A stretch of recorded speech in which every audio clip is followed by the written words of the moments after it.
ಕಾರ್ಯಕ್ರಮ ಅಂತ ಹೇಳಿದ್ರೆ ವರ್ಷಕ್ಕೆ ನನ್ನ ಇಷ್ಟ ದೇವರು ಮತ್ತು ತಂದೆಯವರ ಹುಟ್ಟಿದ್ದಂಥ ಜನ್ಮಸ್ಥಳ ಇಲ್ಲಿ ಇಟಮಡು. ಇಲ್ಲಿ ದೇವಸ್ಥಾನವನ್ನು ಶಿಥಿಲವಾಗಿತ್ತು, ದೇವಸ್ಥಾನ ನಿರ್ಮಾಣ ಮಾಡಿದ್ದೀವಿ.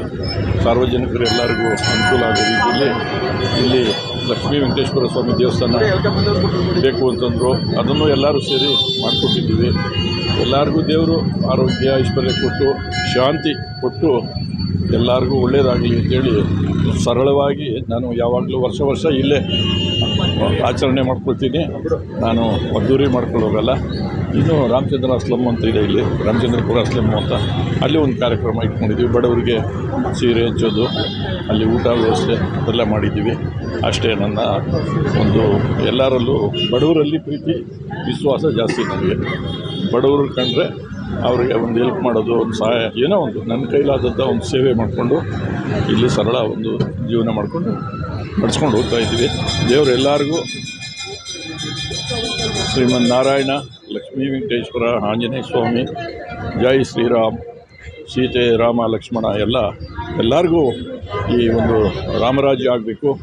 ಎಲ್ಲರಿಗೂ ಪ್ರೀತಿ ವಿಶ್ವಾಸದಿಂದ ಬೆರೆತು ಸ್ನೇಹ ಭಾವದಿಂದ ಅಣ್ಣ ತಮ್ಮಂದರು ಅಕ್ಕ ತಂಗಿರಂಗೆ ಎಲ್ಲರೂ ನಡ್ಕೊಂಡು ಹೋಗ್ಬೇಕು ಅಂತೇಳಿ ನಾನು ದೇವರಲ್ಲಿ ಯಾವಾಗಲೂ ಸದಾ ಪ್ರಾರ್ಥನೆ ಮಾಡ್ಕೊಳ್ತಾ ಎಲ್ಲರಿಗೂ ಒಳ್ಳೆಯದಾಗಲಿ ಅಂತೇಳಿ ನೀವೆಲ್ಲ ಇವತ್ತು ಮಧ್ಯಮದವರು ಇಷ್ಟು ಜನ ಪ್ರೀತಿಯಿಂದ ಬಂದಿದ್ದೀರಾ. ಅದಕ್ಕೆ ಭಾಳ ನಿಮಗೆಲ್ಲ ನನ್ನ ಅಭಿಪೂರ್ವಕವಾದಂಥ ಅಭಿನಂದನೆಗಳು ಸಲ್ಲಿಸುತ್ತಾ ನಿಮಗೆಲ್ಲರಿಗೂ ಥ್ಯಾಂಕ್ಸ್ ಹೇಳುತ್ತಾ ದೇವರಲ್ಲಿ ಪ್ರಾರ್ಥನೆ ಮಾಡುತ್ತಾ ನಿಮಗೆಲ್ಲರಿಗೂ ಒಳ್ಳೆಯದಾಗಲಿ ಅಂತೇಳಿ ನನ್ನ ಎರಡನೇ ಮಾತನ್ನು ಮುಗಿಸ್ತಾ ಇದ್ದೀನಿ. ಭಾಗದ ಜನಪ್ರಿಯ ನಾಯಕರು, ಸಮಾಜ ಸೇವಕರು ಮತ್ತು ನಮ್ಮೆಲ್ಲರ ಮಾರ್ಗದರ್ಶಕರಾದ ಆರ್ ಮುನ್ರಾಜಣ್ಣನವರಿಗೆ ಹುಟ್ಟುಹಬ್ಬದ ಶುಭಾಶಯಗಳು ಹೇಳ್ತಾ, ಅದು ಇವತ್ತೊಂದೇ ದಿವಸ ಅಲ್ಲ, ಅವರು ವರ್ಷ ಇಲ್ಲಿ ಹುಟ್ಟುಹಬ್ಬ ಮಾಡೋ ಮೂಲಕನೇ ಅವರು ಬಡವ್ರಿಗೆ ಸಹಾಯ ಮಾಡ್ತಾ ಇಲ್ಲ.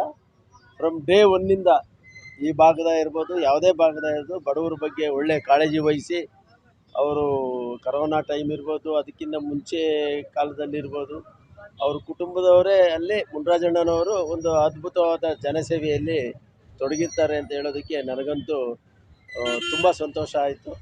ನಾನು ಬರ್ತಾ ಇರ್ತೀನಿ ವರ್ಷ.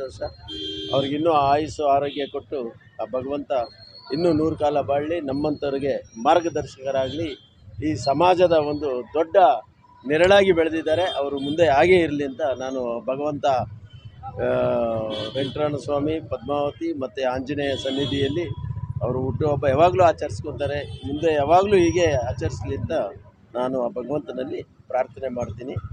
ಜೈ ಶ್ರೀರಾಮ್.